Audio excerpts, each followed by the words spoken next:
je vous retrouve aujourd'hui pour ce nano-vlog numéro 1. Première fois de ma vie que je participe à ce challenge. Pour ceux qui ne connaissent pas, c'est un challenge d'écriture sur tout le mois de novembre, qui se passe du 1er novembre au 30 à minuit. Il s'agit d'écrire 50 000 mots au minimum pour réussir le challenge, donc avec un quota de 1667 mots par jour. Ça peut paraître facile, mais après une première semaine, je peux vous dire que c'est vraiment pas évident du tout. Pour revenir rapidement sur ma préparation, dans ma vidéo précédente, en fait, je vous parlais d'une méthode que m'avait conseillée Karel, donc de la chaîne Codaleia. Je l'ai commencé, mais il s'avère qu'elle me convenait pas trop. Je veux dire, le début était un peu trop abstrait, et puis après même, la description des énoncés, c'était un peu trop abstrait pour moi. J'arrivais pas vraiment à me positionner, à sortir mes idées par rapport à ça.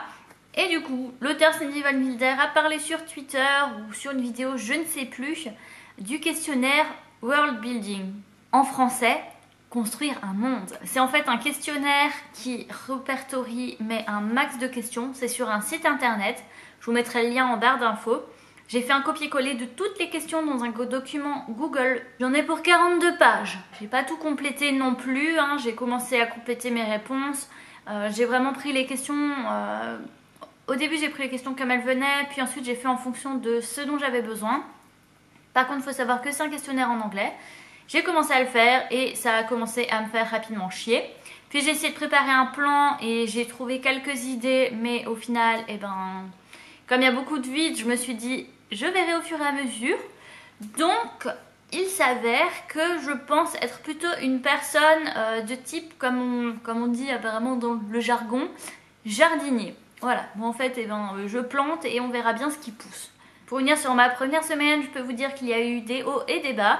Le premier jour, je suis partie hyper bien, j'étais confiante, je ne savais pas par contre par où démarrer. Hein. C'est le genre de truc où t'es là, mais je commence par quoi? Au final, j'ai écrit un peu plus de 2000 mots si je me trompe pas. Par contre, le jour 2, là...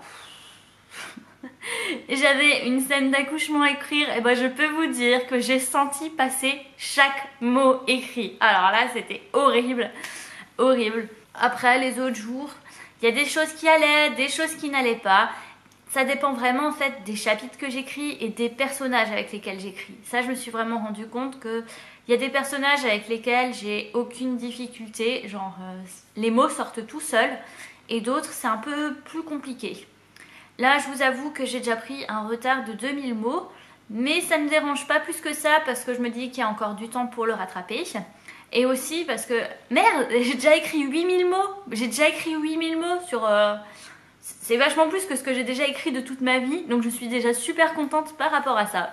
Pour revenir rapidement sur mon histoire, alors en fait c'est un récit qui se passe dans le genre fantasy. Je pourrais pas vous dire par contre si c'est de l'heroic fantasy, de la dark, tout ça. Pour l'instant j'en sais rien, je suis seulement en train de l'écrire. Toujours est-il qu'il y a un rapport avec les dragons, d'où mon fond d'écran Game of Thrones. Dans cette histoire, il va être question de malédiction, de dragons, de vengeance, de complot politique.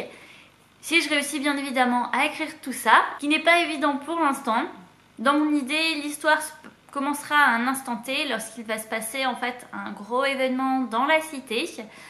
On va suivre les différents personnages à chaque moment de la journée.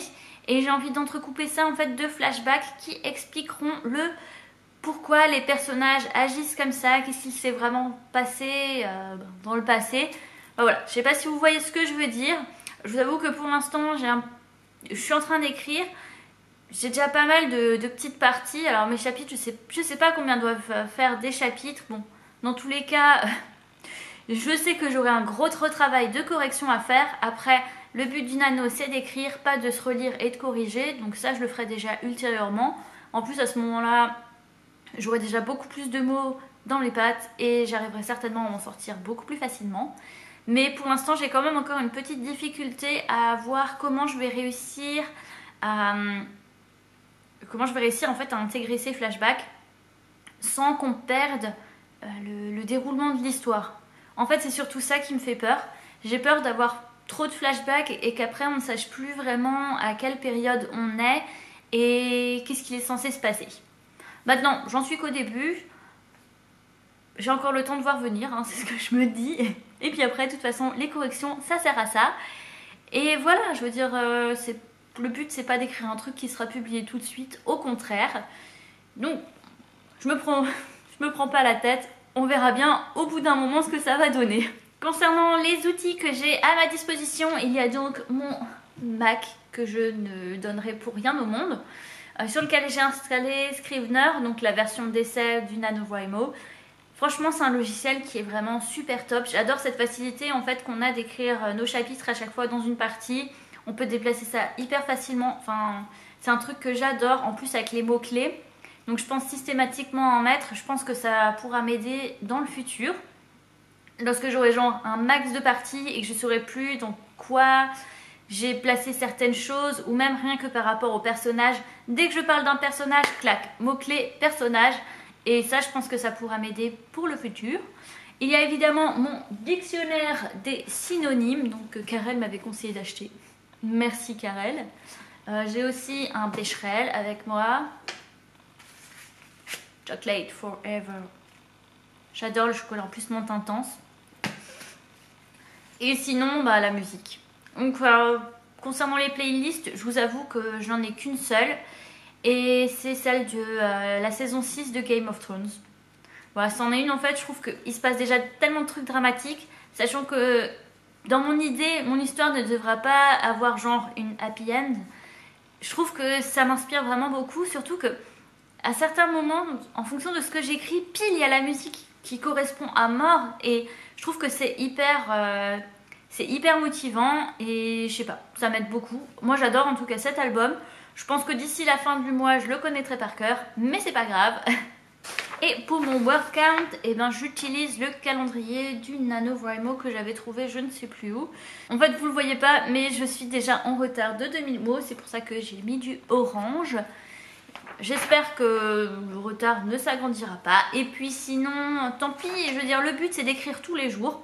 Ce que j'ai réussi à faire jusqu'à présent, donc là il y a 6 jours qui sont passés. En tout cas pour l'instant, je tiens bon. Et j'espère vraiment rattraper mon retard d'ici la semaine prochaine. Surtout qu'il y a un week-end de 3 jours avec le 11 novembre. Donc je vais faire ce que je peux, hein, bien sûr, parce que mine de rien, écrire c'est hyper chronophage.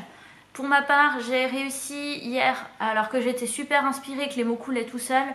J'ai seulement réussi à écrire 600 mots en 3 quarts d'heure. Donc je sais pas quelle est votre vitesse à peu près, si c'est normal, si je suis encore lente, si j'ai besoin de m'améliorer ou au contraire si c'est déjà genre « Ouah, t'es trop rapide !» Voilà, n'hésitez pas à me dire ce que vous ressentez en fait, comment vous vous sentez par rapport au nano, si vous êtes à jour dans vos chiffres. Donc bon, n'hésitez pas à me raconter votre première semaine, en tout cas. J'espère sincèrement que la motivation va rester, que je vais réussir à m'en sortir avec mon histoire. Parce que là, je vous avoue que... il y a encore un truc très important auquel je pense depuis le début que je n'ai pas encore écrit parce que c'est la fin et que je me dis qu'il peut encore se passer tellement de choses d'ici la fin que j'ai pas envie de l'écrire. Mais voilà, j'espère que ce que je vais broder autour va être cohérent et que ça ira.